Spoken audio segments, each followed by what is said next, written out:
Hello উঠোয়, welcome back উঠোয় channel.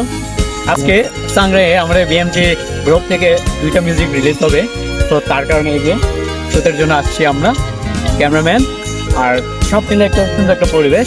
আমরা একতাবদ্ধ হয়ে কাজ করতেছি, তো আশা করছি এমজি পরিবার থেকে আপনাদেরকে ভালো কিছু উপহার দিতে পারবো এই সাংগ্রায়ে, আর আমাদের সাথে কানেক্ট থাকবে।